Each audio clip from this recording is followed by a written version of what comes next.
우리가 오순절의 그 사건을 말씀을 통하여서 한번 떠올리기를 바랍니다. 오순절 120여 명의 성도들이 함께 모여 있었습니다. 근데 그때 호련히 하늘로부터 급하고 강한 바람 같은 소리가 있어 그들이 앉은 온 집에 가득했다는 겁니다. 급하고 강한 바람 같은 소리, 바람이 아니라 급하고 강한 그 바람이 내는 소리 같은 그런 일들이 일어났다는 거죠. 그리고 나서 어떤 일들이 일어났냐면 마치 불의 혀처럼 갈라지는 것들이 그들에게 보여 각 사람 위에 하나씩 임하여 있더니 그들이 이제 각 나라의 말들로 방언하기 시작했다는 거죠. 다른 사람들은 그 모습을 보면서 저 대낮부터 술 취한 것이 아니냐라고 얘기할 정도로 그 광경은 굉장히 기이하고 열정적인 모습이었다라는 얘기죠. 이것이 어떻게 보면 우리들이 성령의 사역들, 성령이 하시는 일들을 떠올릴 때 가장 처음으로 그려지는 그림이죠. 급하고 강한 바람 같은 소리, 그리고 불의 혀 같은 일들이 각 사람들에게 임했다. 불이 임했다는 게 아니고요. 불이 탈 때 이제 불길이 막 이렇게 되잖아요. 그것처럼 혀가 갈라졌다라고 얘기하는 게 더 맞는 표현이죠. 그러니까 불보다는 혀가 갈라졌다. 그것이 막 불타는 것처럼 혀가 움직이기 시작했다. 이제 그것을 의미하는 것이겠죠. 어쨌든 간에 이 성령의 첫 번째 인상은 굉장히 강렬합니다. 그 이후로부터 우리는 성령을 그렇게 이해하고 받아들이고 원하게 되어지죠. 성령 충만 그러면 우리는 뜨거운 걸 늘 그려내게 됩니다. 그렇죠? 예수님은 살아계십니다. 이러면 성령 충만하시네 목사님이 이렇게 얘기하지만 예수님 살아계십니다. 그러면 성령이 좀 부족하시네. 이제 이런 느낌을 받는, 뭔가 막 뜨겁고 막 급하고 막 압도적이고 우리는 어떤 그런 성령에 대한 모습들을 먼저 품게 되죠. 그리고 나서 성령의 열매나 성령의 은사나 이런 모든 부분들은 우리가 간절히 사모하게 되면서 어떤 문제와 어떤 일들을 해결해내는 우리의 능력, 힘처럼 우리가 여겨지게 된다는 거죠. 그래서 그런 성령들을 사모하고 그런 은사 받은 사람들이 부럽습니다.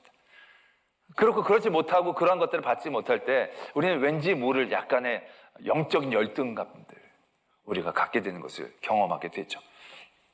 방언을 막 옆에 기도하는 분들 보면 방언 기도를 하려고 해도 안 하는 분들이 왠지 기분이 안 좋죠. 그러면서 집에 가서 시끄럽게 기도할 것이지 왜 공중에서 여기 저거 알아듣지도 못하고 저렇게. 이게 다 어떻게 보면 영적인 열등감에서 나오는 얘기이겠죠. 우리는 그렇게 성령을 사모합니다. 그리고 그렇지 못할 때 성령이 충만하지 못한 것으로 생각하게 되기도 한다는 얘기죠. 물론 성령의 첫 번째 인상은 이겁니다. 성령은 불같이 임하는 거죠. 불같이 임해서 불같이 역사해서 불같이 하나님의 일들을 이루어나가는 것이 성령의 사역의 한 모습임에는 틀림이 없습니다. 그러나 이것이 성령의 사역의 전부의 모습은 결코 아니다라는 것을 우리는 분명히 아셔야 한다는 거죠. 오늘 우리가 읽은 말씀에서 그 성령의 또 다른 사역의 모습들을 말씀은 가르쳐주고 계신다라는 거죠. 어떻게 적혀져 있습니까? 이와 같이 성령도 우리의 연약함을 도우신다. 이렇게 적혀져 있습니다. 성령이 하시는 일은요, 우리의 연약함을 도우시는 거예요. 근데 이 연약함이라는 것이 단순히 그냥 약하고 힘이 없는 걸 의미하는 게 아닙니다. 어떻게 보면 믿음에 대한 연약함이라고 얘기하는 게 더 분명할 것입니다. 세상의 여러 가지 유혹들, 위협들 가운데 우리의 믿음은 늘 흔들리기 쉽거든요. 늘 절망하고 낙심하기 쉽거든요. 그럴 때마다 우리의 믿음을 다시금 붙잡아주는 것이 소망함입니다. 그것은 앞에도 얘기했고요. 이와 같이 성령도 우리의 그런 연약할 때마다, 우리가 육신으로 따라갈 때마다 성령이 우리를 가르치시고 깨우쳐서 우리로 다시금 일으켜 세워주신다라는 것입니다. 우리가 믿음이라는 것을 생각할 때, 우리 믿음은 내가 교회 나오고 내가 기도하고 내가 말씀 읽고 내가 깨달아서 믿음을 얻은 것처럼 생각할 때가 많이 있습니다. 그런데 로마서나 모든 복음은요, 믿음을 그렇게 시작한다라고 얘기하고 계시지 않습니다. 믿음은 내가 탐구하고 내가 알고 내가 간절해서 얻은 게 아니라요, 하나님이 나를 부르셔서, 하나님이 나를 택하셔서 내가 예수 그리스도로 찾아간 게 아니고요, 그리스도께서 내게 찾아오셨기 때문에 우리에게 믿음이 주어진 것이다 라고 얘기하고 계신다는 거죠. 그래서 믿음은 은혜예요. 그렇기 때문에 우리의 연약함을 도우신다라는 것은 우리의 연약한 믿음을 결국 차곡차곡 채워나가시고 우리가 믿음 없이 떨어져 나가고 흔들릴 때마다 우리를 우격다짐으로 이렇게 세워서 주님께로 끌고 가시는 분이 성령 하나님이시다 라는 것을 말씀하고 계시는 거예요. 오늘 요즘 수요일에 창세기 말씀을 은혜를 받고 있습니다. 여러분 수요 예배도 꼭 참석하시면 참 큰 은혜가 있을 겁니다. 제가 수요 예배 말씀을 준비하면서 제가 많이 또 은혜를 받거든요. 요즘 아브라함에 대한 말씀을 저희들이 함께 나누고 있는데요. 아브라함이 보면 우리가 믿음의 조상이라고 얘기합니다. 그러면서 굉장히 아브라함이 위대하고 그가 갖고 있는 인격이나 여러 믿음의 자질들이 굉장히 좋은 것처럼 우리가 생각하게 되고 그를 높이게 되어집니다. 물론 대단한 분이긴 대단한 분입니다. 그러나 아브라함이 대단한 게 아니라 어떻게 보면 하나님이 그를 대단하게 만드신 것이다 라는 사실들을 다시 한번 깨닫게 된다는 거죠. 아브라함이 믿음을 얻게 되는 과정이 그렇습니다. 아브라함을 하나님께서 찾아오십니다. 근데 그때 아브라함의 처지가 어떠했느냐 하면 우리는 아브라함이 본토 친척 아비 집을 떠나 하나님의 말씀을 순종해서 갔다. 그래서 우리가 아브라함이 굉장히 힘들고 어려운 결정을 한 것처럼 여겨질 때가 많아요. 본토 친척 아비 집이 굉장히 달콤하고 굉장히 편안하고 굉장히 가진 게 많은 것처럼 여겨질 때가 많지만 솔직히 딱히 그런 상황이 아니에요. 아브라함은 원래 그 집안은 갈대아인들의 우르 땅에 있었어요. 우르 땅에 있다가 그 고향에서 가나안 땅으로 가기 위해 출발을 했어요. 근데 가다가 하란이라는 곳에 딱 머물러서 여기 있어보니까 괜찮거든요. 그래서 그냥 하란 땅에 그냥 머물러 있었던 거예요. 그러니까 딱히 가나안에 갈 이유도 없었고 하란에서 안 살 이유도 없고 뭐가 갖고 있는 것도 없고 그냥 정처 없이 흘러다니는 그런 가족이었어요. 땅이 특별히 있었던 게 아니에요. 다 이미 거기에 그런 사람들이 살고 있었고 고향도 이미 떠났고요. 가나안 땅으로 가려다가 어떤 머문 그곳에 그들이 임하고 있었던 거예요. 그때 하나님이 아브라함을 찾아가셔서 이렇게 얘기하시는 거예요. 아브라함아, 너 여기 있어봐야 별 볼 일 있냐? 아버지 밑에 있고 여기 네 땅 하나도 없고 너 자녀도 없고 여기 있어봐야 너 별로 좋을 거 없지 않냐? 내 말을 듣고 가라. 내가 지시한 땅으로 가면 너는 복이 될 것이다. 내가 너를 큰 민족을 이루게 하겠다. 누가 너를 축복하면 내가 그를 축복하고 누가 너를 저주하면 내가 그를 저주하겠다. 라고 얘기하시는 거예요. 그럼 여러분들 같았으면 가겠어요? 안 가겠어요? 이거 어려운 선택이 아니에요. 안 가는 게 바보죠. 안 가는 게 바보죠. 아브라함은 그래서 간 거예요. 어떻게 보면 본토 친척 아비 지금 여러분들 아버지처럼 뭐가 많고 빨대를 꽂아서 빨아먹을 게 많은 집이 아니에요. 거기서 앞으로 어떻게 될지 알 수가 없어요. 그럴 때 엄청난 제안을 주시는 거예요. 그래서 아브라함 나왔어요. 그래서 가나안 땅으로 갔는데 가나안 땅에 딱 갔더니 이미 사람들이 살고 있는 거예요. 얼마나 실망했겠어요. 아니 하나님 뭔가 초자연적인 분이 나를 찾아오셔서 거기 가면 다 내 땅인 것처럼 얘기해 주셔서 알고 왔더니 이미 사람들이 다 차지하고 살아요. 얼마나 마음이 안 좋겠어요. 흔들릴만 하죠. 근데 그때 하나님이 아브라함을 찾아가 주시는 거예요. 하나님이 아브라함을 만나 주셨어요. 그러면서 이렇게 얘기하시는 거예요. 이 땅이 너의 땅이다. 이 땅을 내가 너에게 주리라. 흔들만 할 때 하나님이 찾아가셔서 말씀해 주시고 다시금 이렇게 세워주시는 거예요. 그러다가 그 땅에 가뭄이 들어서 애굽으로 내려갔어요. 뭐 거기서 고민하고 뭐 물어보고 그러질 않아요. 그냥 가뭄이 들어서 살기 힘드니까 그냥 나무로 또 내려온 거예요. 아브라함이 그렇게 살았어요. 내려오다 보니까 애굽 땅에서 자기 아내를 빼앗기는 지경에 처하게 된 거죠. 거기서도 아브라함은 아무것도 할 수 없는 무능력자였어요. 근데 그때 하나님이 직접적으로 개입해 주셔서 바로에게 나타나셔서 그를 깨트려 주시고 다시금 돌려보낸 다음에 물질까지 많이 줘서 보낸 거예요. 그리고 올라왔는데 롯이 같이 살다가 롯이 분가하겠다는 거예요. 지가 함께 모여 살아도 힘든 판국에 분가한다는 것은 아브라함에게서 굉장히 섭섭한 일이죠. 상처받는 일이에요. 내가 저 여태까지 거둬줬더니 저게 또 나를 잘 산다고 떠나려고 하는가. 실망할 뿐이죠. 롯이 떠나간 다음에 근데 그 허전한 마음에 하나님이 또 찾아가 주세요. 아브라함이 부른 게 아니에요. 하나님이 찾아가 주시는 거예요. 나중에 이스마엘하고 하갈로 인해서 이스마엘이 났을 때 어려움이 많았어요. 그런데 아브라함은요 뭐 해결을 못해요. 사라가 하자 그러면 하고 내보내라 마음대로 하라 그러고 이 사람이 개념이라기보다는 뭐 마음이 뭐가 줏대가 없어요. 나중에 나서도 이삭까지 낳고 나서 이스마엘이 이 눈에 가시처럼 사례가 보이니까 이거 빨리 내쫓자고 막 그러는 거예요. 아브라함이 거기서도 뭐 해결을 못 해내요. 성경은 뭐라고 적혔냐? 아브라함이 근심했더라. 아브라함이 한 건 걱정, 근심이에요. 해결을 못해요. 근데 그때 하나님이 찾아가 주시는 거예요. 아브라함의 삶을 여러분들 창세기를 쭉 읽어보면 철저히 아브라함이 하나님을 찾은 적이 한 번도 없다고 보는 게 맞아요. 하나님이 때마다 시마다 필요할 때마다 그를 찾아가 주시는 거예요. 전쟁에서 승리하고 돌아왔지만 그가 후손이 없어 낙심하고 있는 그 찰나에 하나님은 또 아브라함을 찾아가 주셔서 아브라함에게 짐승을 찢어놓고 친히 그에게 나타나 주셔서 계약까지 세워주면서 그에게 도장을 찍고 그가 연약할 겨를을 주지를 않으세요. 그가 견디고 기다리다가 99살 때 또 하나님은 또 찾아가 주세요. 그냥 이스마엘로 그냥 끝났나 보다 그렇게 생각할 때쯤 되면 또 하나님이 찾아가 주셔서 내가 사라를 통하여 아이를 낳겠다. 또 붙잡아 주시고 쓰러질만 하면 이렇게 세워주시고 이렇게 세워주시고 그게 아브라함을 믿게 하시는 하나님의 역사였다라는 얘기죠. 성령의 역사라는 것이 결국 그러한 모습을 갖고 있음을 우리는 분명히 아셔야 한다는 겁니다. 우리가 믿음을 어떻게 마음을 심지를 강하게 해서 믿게 되는 게 아니에요. 우리가 힘들고 어려울 때마다 시마다 성령 하나님께서 그 일들을 이루어 주시는 거예요. 예수님께서 요한복음에서 제자들과 이제 마지막 만찬을 하신 후에 제자들이 엄청 불안해하죠.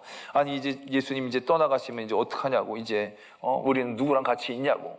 그때 예수님이 뭐라고 말씀하시느냐면 14장 26절에 보혜사 곧 아버지께서 내 이름으로 보내실 성령, 그가 너희에게 모든 것을 가르치고 내가 너에게 말한 모든 것을 생각나게 하리라. 제자들이, 성도들이 예수 그리스도의 마음을 꼭꼭 잘 간직해가지고 힘들고 어려울 때마다 그 말씀을 붙잡고 일어나는 게 아니라요, 연약했어요. 지금 어렵고 힘든데 그런 게 어떻게 생각이 나요? 아무 생각 없죠. 백지장처럼 하얗죠. 근데 그럴 때마다 말씀이 생각이 나요. 하나님의 이름이 생각이 나요. 그리고 부르짖게 돼요. 의지하게 돼요. 이게 보혜사 성령님께서 우리와 함께하여 주신다는 증거이다라는 얘기입니다. 뜨거운 불처럼 엄청난 능력과 역사로 나타나는 것이 아니라 성령의 사역은 우리의 연약함 그 자리에서부터 이미 시작하고 이미 충만해지고 있었다라는 것을 우리는 분명히 아셔야 한다는 거예요. 내가 어떤 사람의 은사는 없고 성령의 권능은 없지만 내가 지금 이 자리에 앉아 있다면요, 이건 성령의 역사예요. 성령의 증거예요. 우리의 힘으로 나올 수 없다는 것을 분명히 깨닫게 되어져야 한다는 것이죠. 성령의 은사는 여기에서 끝나지 않습니다. 성령은요, 우리를 위해 기도해 주세요. 우리가 마땅히 기도할 바를 알지 못할 때에도 우리를 위하여 친히 간구해 주시는 거예요. 성령이 그 하나님의 마음을 알고 성도를 위하여 기도해 주시는 사역을 하고 계신다는 거예요. 우리는 이걸 지금 잘 예상을 못해요. 그러나 이것이 얼마나 큰 은혜인가를 아셔야 하는 거예요. 아브라함의 얘기를 또 하자면요, 아까도 말씀을 드렸지만 아브라함 그 삶의 어려운 지점들을 만나게 됩니다. 근데 그때도요, 아브라함은 기도를 하지 않아요. 우리가 하갈을 통해서 이스마엘을 낳아가지고 이스마엘을 통해서 큰 후환이 생기는 것을 통해서 우리가 그때 아브라함이 하나님을 물어보지 않고 하나님의 뜻도 알지 못하고 그냥 일들을 저지른 것에 대한 잘못을 책망할 때가 많이 있어요. 근데 솔직히 아브라함을 책망할 수가 없는 게요, 아브라함은요 그때까지도 하나님께 기도하지 않았어요. 아니, 기도할 줄 몰랐어요.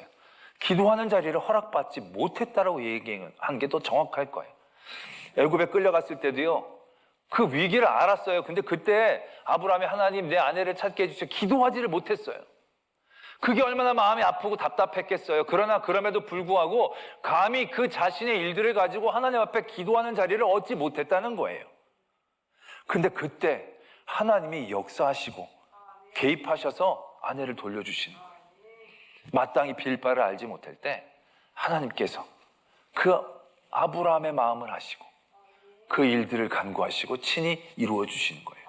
아까 아브라함이 근심하고 걱정했을 때 이스마엘의 일들로 얼마나 괴롭겠어요. 이스마엘도 자기 아들인데 이거를 어떻게 내쫓으면 죽을 것 같고, 안 내쫓아니 집에서 이게 말이 아닌 것 같고, 그 마음을 너무나도 잘 아시고 하나님께서 거기에 친히 개입해 주시잖아요.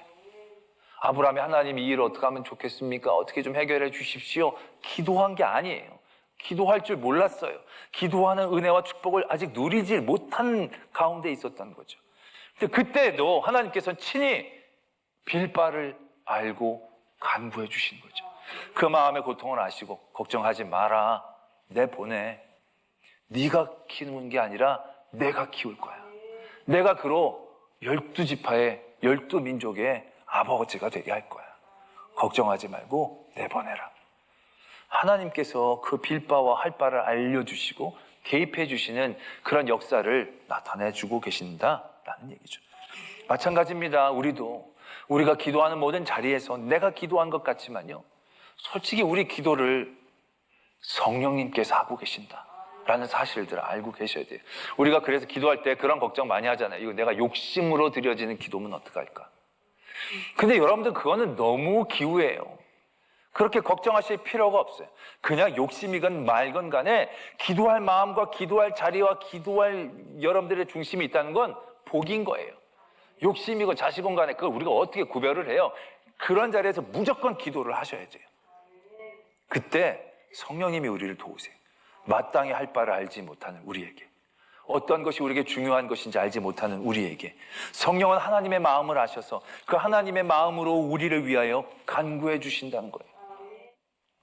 시편 56편에 말씀 중에 이런 말씀이 있습니다. 먼저 이제 이 시편 56편은 배경이 적혀져 있는데 어떤 배경이 적혀져 있느냐면 다윗이 가드에서 블레셋인에게 잡힌 때에 이렇게 적혀져 있습니다. 이 다윗이 사울 왕을 피해서 자기의 적국이라고 얘기할 수 있는 블레셋까지 도망갈 수밖에 없었어요. 그 블레셋에서도 굉장히 위험한 순간이 있었지만 어찌해서 거기서 잘 이제 있게 되어진 거죠. 그럼 거기서 있는 거지만 있는 게 아니에요. 늘 외줄타기와도 같은 아슬아슬한 삶이었어요. 그런 삶의 자리에서 이 시편 56편의 찬양으로 하나님 앞에 고백하는 것입니다. 근데 그 가운데 이런 말씀이 있습니다. 8절에 나의 유리함을 주께서 계수하셨사오니 나의 눈물을 주의 병에 담으소서 이것이 주의 책에 기록되지 아니하였나이까? 이런 말씀이 있습니다. 전 이 말씀이 늘 큰 은혜가 됩니다. 내 눈물을 담아주시는구나. 내 눈물을 기억해 주시는구나.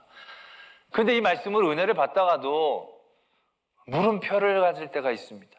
무엇이냐면 내 눈물인데 주의 병에 담아주신다는 거예요. 그냥 내 눈물을 병에만 담아도 되거든요. 내 눈물은 내게 몫의 병에 담아서 내 눈물을 내 몫으로 바라보게 해 주셔도 될 것 같거든요. 왜? 나의 유리함, 내가 지금 이렇게 막 도망다니고 이렇게 눈물 흘리는 많은 시간들을 하나님께서 이제 계수하신다는 거죠. 일일이 세주신다는 거죠. 그래서 눈물을 다 담아주신다는 거죠. 그럼 우리는 무엇을 예상할 수 있느냐 하면 내 눈물병이 딱 차면 하나님이 많이 울었구나. 이제 많이 고생했구나. 이제 됐다. 충분히 울었으니 이제 내가 갚아줄게. 이제 이런 일들을 우리가 바라보면서 내 눈물이 병에 담겨지는구나 라는 것들을 기대하게 된다는 얘기죠. 그래서 내가 많이 울면 이제 많이 울었잖아요. 더 안 울어도 되잖아요. 더 어떻게 더 울라고 하십니까? 우리가 이렇게 항변할 수도 있게 되는 대목인 거죠. 그런데 이 말씀은 이렇게 적고 있어요. 내 눈물인데 주의 병에 담으신다는 거죠. 저는 이 말씀이 오늘 우리에게 주신 이 성령의 사역들을 바라보면서 이렇게 다가오게 되는 거예요. 내 눈물이 주의 병에 담긴다는 것은 내 많이 운 걸 하나님께서 계산하시고 기억하여 주셔서 많이 울었으니까 갚아줄게 라고 하는 이유로 쓰여지는 눈물이 아니라 내 눈물이 주님의 눈물로 받아들여지고 있다는 얘기죠. 내 아픔을 하나님께서 이제 많이 아프구나, 이제 9번 아프고 10번 아프구나, 단순히 세는 아픔이 아니라 그 아픔을 같이 아파해 주시는 아픔으로 받아들이고 계신다라는 얘기죠. 그래서 이 시편의 기자는 이어서 이렇게 고백을 합니다. 내가 아뢰는 날에 내 원수들이 물러가리니 이것으로 하나님이 내 편이심을 내가 아나이다. 내 눈물이 내 병에 채워져서 이제 고생 많이 했다. 내가 너에게 은혜를 주겠다. 그럴 때 우리가 느껴지고 바라는 은혜는 원수가 물러가는 겁니다. 눈물 끝, 기쁨 시작. 우리가 원하는 은혜는 바로 그러한 것일 겁니다. 그런데 이 시편의 기자는 그러한 은혜를 고백하고 있는 게 아니에요. 원수는 물러갔지만 그가 그의 눈물을 주의 병에 담았을 때 주님이 내게 주시는 은혜는 주님이 내 편이시구나 라는 것을 깨닫게 해주신다는 거예요.